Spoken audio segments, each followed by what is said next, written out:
The ship was older than the United States, slower than dial-up internet, and uglier than a catfish in a prom dress, but it was mine. And I was going to make the galaxy regret laughing. The ship was older than the United States, slower than dial-up internet, and uglier than a catfish in a prom dress. But it was mine. And the galaxy was going to regret laughing. Docking Bay 17 smelled like burnt coolant and fried protein paste. Ships came and went in sharp streaks of polished hulls and neon paint jobs. Mine sat in the corner, a patchwork nightmare of rust, dented plating, and mismatched engine housings. The Peregrine Rust.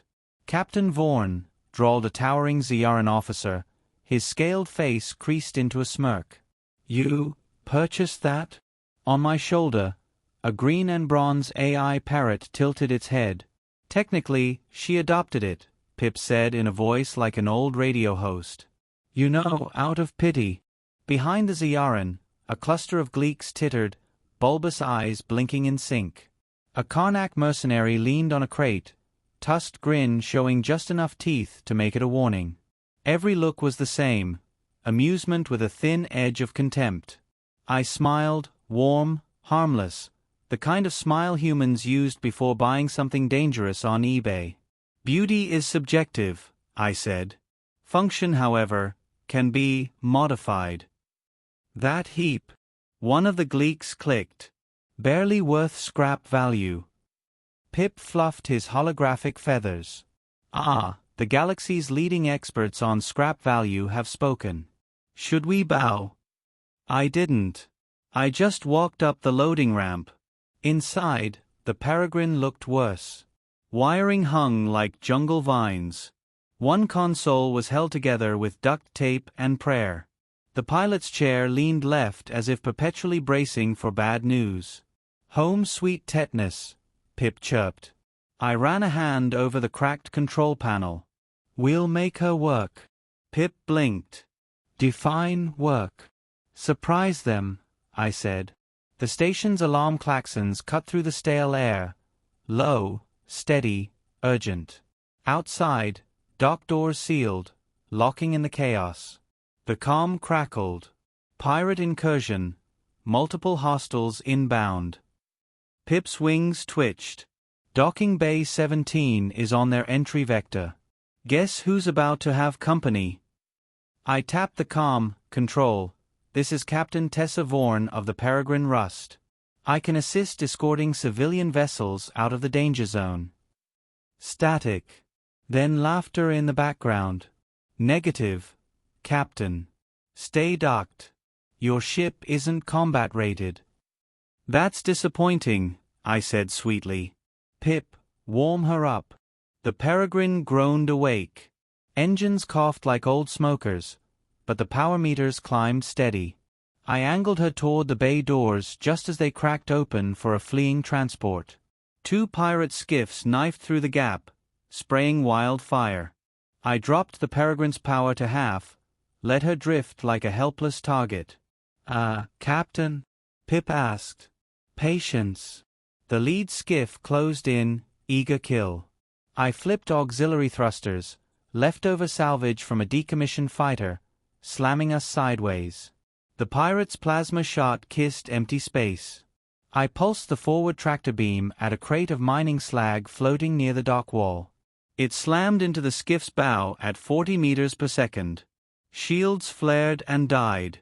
The skiff spiraled into the bay doors. Pip whistled. Well, that's one way to redecorate. The second skiff tried to break off. I cut main thrusters, let momentum swing us broadside, and vented compressed coolant from port vents. The skiff flew straight into the mist, engines stalled cold. A Ziyaran patrol ship swept in to mop up. My comm lit with a voice I recognized, the Karnak from earlier. Who trained you? I smiled again, harmless as tea on a Sunday. My grandmother. She baked excellent cookies. When the pirates were gone, I eased the Peregrine back into her slot. The same crowd was waiting. No laughter this time. The Ziyaran officer's smirk was gone. The gleeks whispered among themselves. The Karnak stepped forward. You're not what you seem. Pip chuckled. She gets that a lot. I powered down the ship. Perception's a funny thing, I said, heading down the ramp. It can be modified. Their eyes followed me out of the bay. I didn't need to turn to know I'd left more than scorch marks behind. That night, in the quiet hum of the Peregrine's crew cabin, Pip perched above my bunk. You enjoyed that, he said. Of course, I replied. They underestimated us. And I prefer it that way. He tilted his head. So this is the plan? Keep smiling, let them think you're harmless, and then... I cut him off with a glance. Pip, the galaxy's full of predators who think they're at the top. It's time they met one who doesn't advertise. Pip's wings glimmered faintly in the dark. You're smiling again, Captain. I closed my eyes. Yes, I said. And that should worry them. The Peregrine Rust was parked at Docking Bay 12 this time, away from the scorch marks I'd left behind in 17. A fresh coat of paint hadn't improved her looks. If anything, the patchwork white and gray made her look like a ship halfway through molting. Pip perched on the open access panel, inspecting a nest of tangled wires. This is not repair, he said. This is interpretive art. I sealed the panel. The ship works. She limps. She's unpredictable, I corrected. Which is an advantage. Before Pip could deliver a snarky counter, the comm pinged with a diplomatic tone. The ID flashed Vereen Assembly. My stomach tightened. The Vereen were all polish.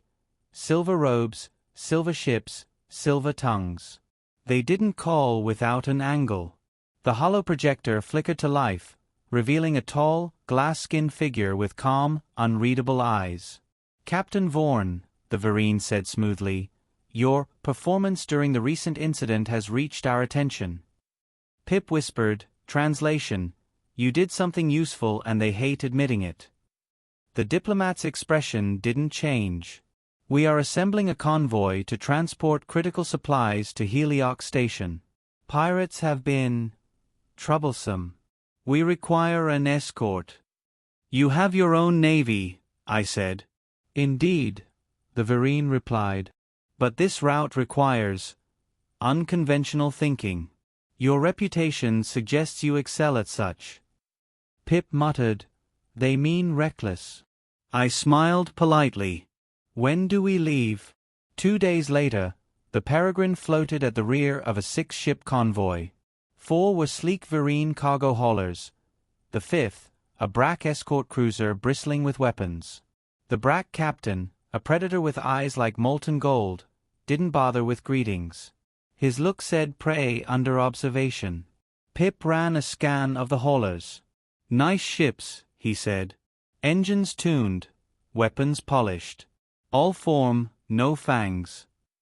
They're counting on intimidation, I replied. That works until someone calls the bluff. We slipped into formation. The first few hours were uneventful. Open void, steady speed, polite silence. I almost relaxed. Then Pip's voice sharpened. Traffic pattern shift. 20 degrees starboard. 6 contacts holding vector. That's not a coincidence. On the forward screen, specks of light drifted toward us. Too slow for cargo, too steady for random traffic. Pirates? I asked. Pip's feathers flickered red. And disciplined ones. They're waiting for us to commit. The Brack captain's voice cracked over the comm.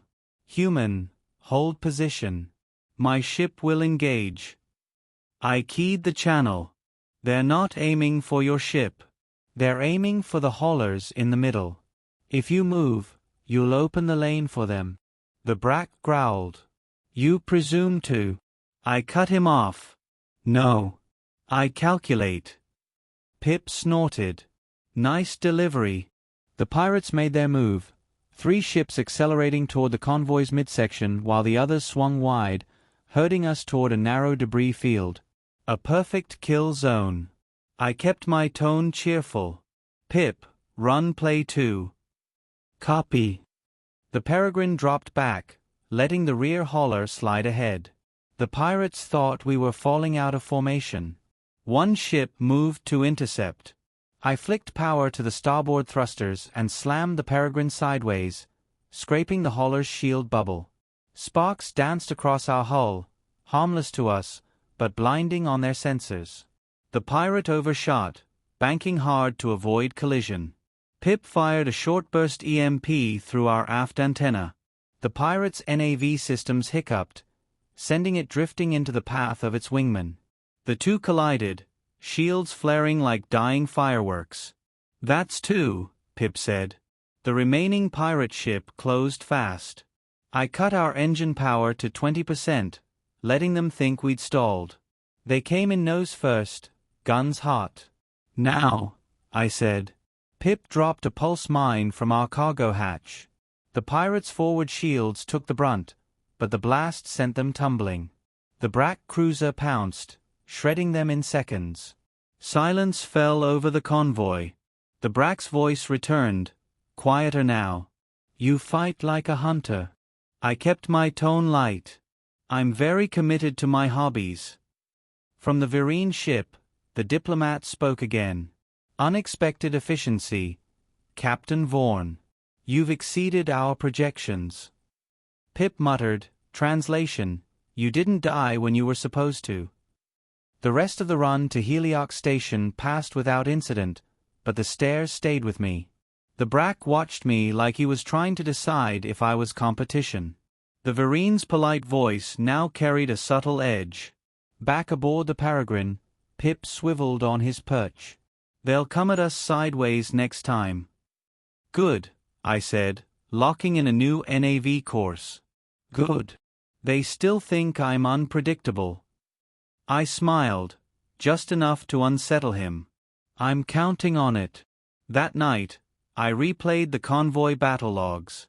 Every pirate maneuver, every Virene calm delay, every Brack hesitation. Patterns emerged, deliberate gaps in coverage, suspiciously slow responses. Pip caught my expression. "You think someone invited them?" "I think," I said slowly, "that the convoy wasn't the real cargo." "Meaning?" I leaned back. "Meaning someone's running a bigger game.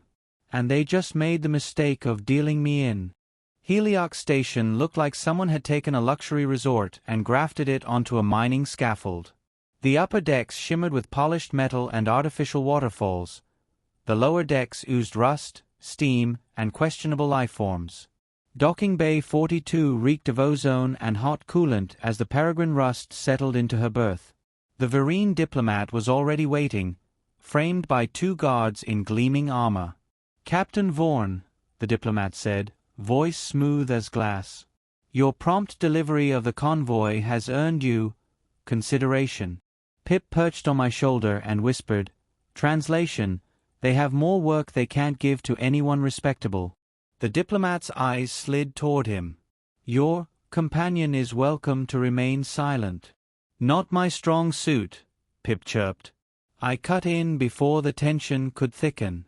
"You didn't bring me here to compliment my flying." A flicker of acknowledgement crossed their features. "Correct. A cargo transfer will occur tomorrow. We require your ship to transport a discrete item to the Zern Belt. No records. No scans." I kept my face neutral. "And if I say no? Then I would regret your absence in future opportunities." Back on the ship, Pip paced along the console rail like a feathery metronome. "This stinks." "It reeks," I agreed. "They're moving something they can't be caught with. Something worth arranging that pirate attack to test us first."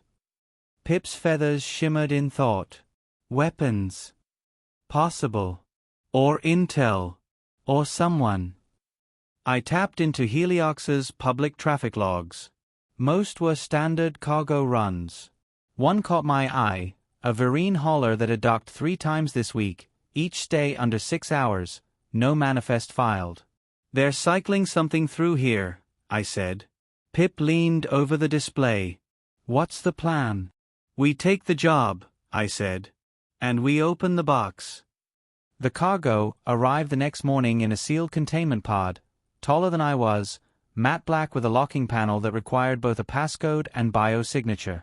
The Virene diplomat oversaw its loading personally. Direct route, they instructed. No stops. No inspections. I smiled blandly. Of course. The moment we cleared Heliox's docking perimeter, Pip engaged a shielded scan. His tone went flat. Not weapons. Not tech. Life signs. 1. Humanoid. Alive. Yes. And either unconscious or pretending very well. My gut tightened. Smuggling people was another level of risk. Pip's voice dropped. You going to open it? Not yet, I said. We need the right place, away from prying sensors. 2 hours into the trip, a shadow blipped on the long-range radar. One ship, matching our course. I toggled magnification. Sleek. Black hull. No transponder. Not Virene, Pip said. Not Brack either. They closed steadily. Too steady. I throttled up to 90%. No change. They matched perfectly. They're not chasing, I murmured. They're herding us. An asteroid cluster loomed ahead, jagged shapes tumbling through space. My supposed direct route passed right through it. Pip caught on instantly. Ambush zone. Let's make it ours, I said. I threaded the Peregrine into the debris field, letting the rock's chaotic motion mask our heat signature. The pursuing ship followed, careful, patient. When they were 300 clicks behind, I dropped our engine output to minimum and slid us behind a wide, hollow asteroid. The black hull ship swept past, scanning. The moment it exposed its rear, I punched full burn and came out of hiding on an intercept vector. Pip fired an ion bolt. It tore into their aft stabilizers, sending them into a slow spin. They didn't return fire. Instead, they ejected something, a small pod, before vanishing into hyperspace. We tractored the pod aboard. Inside was a young woman, shackled but conscious, eyes burning with distrust. She wore no insignia, just a simple dark tunic. She studied me for a long moment. You're not with them. Which them? I asked. Any of them. Her voice was hoarse. The Virene. The Brack. The Pale Syndicate. Pip tilted his head. And the box in our hold? Her gaze sharpened. My brother. The air seemed to freeze. She explained quickly. The Virene had taken him as leverage. He was a genetic cipher, able to interface with ancient tech the Virene couldn't crack. The Brack wanted him too. The Syndicate was just in it for profit. You were supposed to deliver him to the Zern Belt, she said. Where they'd strip his mind. Pip muttered, charming people. I kept my tone steady. If I open that pod, the Virene will know. Then don't open it now, she said. Get us somewhere they can't reach. I set a new course, one that looked like the original but veered toward the Sorrow Drift, a graveyard of derelict ships where sensors went blind. The Virene wouldn't follow us there without backup. Pip kept scanning for tails. You know this means war with at least 2 major factions, right? Not yet, I said. Right now, it's just theft. And after? I smiled faintly. After, it's still theft. Just noisier. Halfway to the drift, the Virene pinged us. The diplomat's image filled the cabin, voice clipped. You've deviated from your route, Captain Vorn. Minor course adjustment to avoid meteor activity, I said smoothly. There is no meteor activity in this sector. Not anymore, I said, and cut the channel. Pip stared. You enjoy poking bears. Only when I know they're chained. The drift rose ahead, a sprawling cloud of twisted metal and shattered hulls. I brought us into the shadow of a gutted dreadnought, its bulk blotting out the nearest star. With the Virene sensors scrambled, I cracked the containment pod. Inside was a boy, pale, breathing evenly, his wrists marked from restraints. The woman knelt beside him, voice trembling. "It's over." "Not yet," I said, scanning the perimeter. "We've got to get you both out of Vereen space." Pip's sensors pinged. "Bad news. We're not alone." 3 ships were inbound. 1 Vereen, 1 Brack, 1 unknown. The woman looked up, eyes fierce. "Then we fight." I shook my head. "We vanish." I throttled the Peregrine deeper into the drift, weaving between wrecks, cutting every active emission. The pursuing ships tried to track us, but in the drift, every scan returned ghosts. When we broke free on the far side, the stars ahead were clean, empty, and, most importantly, unclaimed. Pip exhaled in relief. "For now." The woman clasped my forearm. "You've bought us time. That's more than anyone else ever has." I nodded once. "Let's make it count." The Orion Belt was never quiet. Even in the black between stars, debris drifted like lazy predators, and signals whispered on comms like gossip in a crowded bar. Captain Marla Vance stood on the bridge, hands clasped lightly behind her back, watching the tactical display bloom with contacts. 7 frigates, 2 cruisers, and something large, she murmured. "Looks like our hecklers have arrived." Pip, the AI Parrot, materialized as a flickering hologram above the console, head tilted at a mocking angle. "Oh, look. A welcoming committee. I'd bring flowers, but I think we'll be sending shrapnel instead." The crew, a mismatched handful of humans and 2 alien volunteers, stiffened. The Calypso's wreck was outgunned, outclassed, and, according to half the galaxy, an embarrassment. Yet Marla's voice stayed light, almost cheerful. "Helm," she said, "bring us about slowly. I want them to think we're reluctant." The alien volunteer at the helm, a long-faced Drex named Orvash, frowned. "Reluctant? Captain, we are reluctant. That is a cruiser out there with spinal cannons the size of—" "Save the poetry, Orvash," Marla cut in. "Just make us look like a nervous freighter captain who's realized she's in over her head."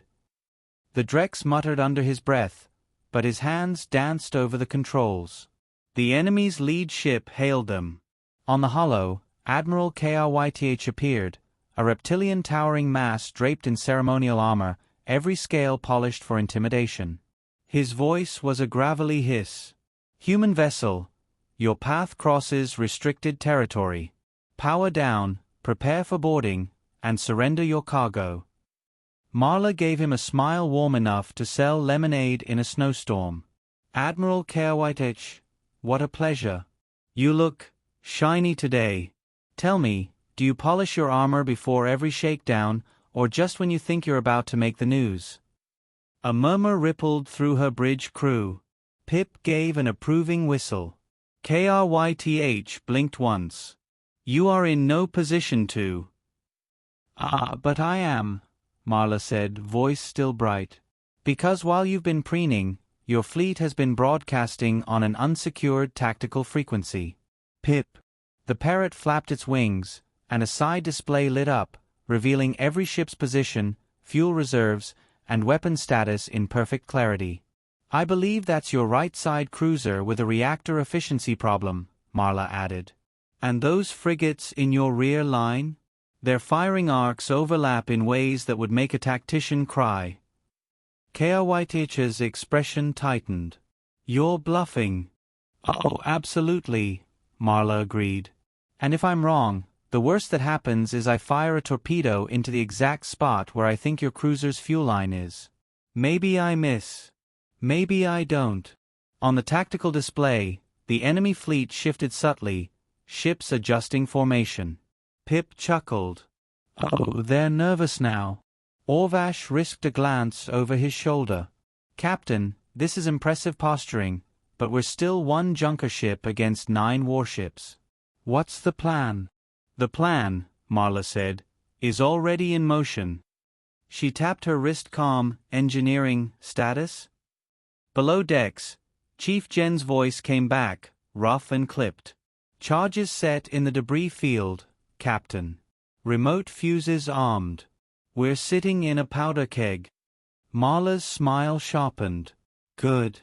Helm, ease us toward grid coordinates 216. Slowly. Keawetich's voice crackled back through the calm. You are stalling. I will not warn you again. Oh, Admiral, you're so generous with your warnings, Marla said. But here's my counteroffer. Leave now, and I won't record this conversation and send it to every underworld contact I have. And trust me, they'd love to hear how you tried to shake down a ship captained by a woman with an AI bird and still lost. Koech bared his teeth. Fire on the human vessel. 2 frigates broke formation, moving in for the kill. That was the moment Marla had been waiting for. Pip. Now. The AI's hologram snapped its wings down. In the debris field behind them, concealed charges detonated in a chain reaction. Shards of ancient hull plating, long-forgotten mining equipment, and asteroid fragments became a storm of high-velocity death, ripping toward the advancing frigates. One frigate took the full brunt, shields collapsing under the sudden barrage. The second veered hard to avoid the worst, only to drift directly into the firing line of its own fleet. Pip's voice was a sing-song. Friendly fire, incoming. On the display, a beam from Keroua's cruiser sliced clean through his own frigate's flank. The bridge crew of the Calypso's wreck erupted into cheers. Keawaitich's image returned, fuming. You dare? Yes, Admiral. I dare, Marla said, her smile now just a shade too sharp. And before you consider retaliation, you should know, that was one debris cluster. I've mined 7 more. Try to close in, and your fleet will look like a colander. Silence. Keroua's jaw worked, but no words came. Marla leaned forward, lowering her voice. This is the part where you decide whether today is your humiliation or your funeral. The channel cut. The enemy fleet began to pull back. As the ships retreated beyond sensor range, Orvash stared at her. Captain, you just bluffed an admiral into retreat. Marla shrugged. Who said I was bluffing? Pip let out a laugh. Oh, you're going to get such a reputation. She smirked. That's the idea. Let them spread the story, the rookie captain with a junker ship who made an admiral blink. The longer they underestimate us, the better. In the stillness that followed, the Calypso's wreck drifted forward, her patched hull gleaming faintly in the starlight. Somewhere out there, Marla knew, word was already spreading. And that was exactly what she wanted.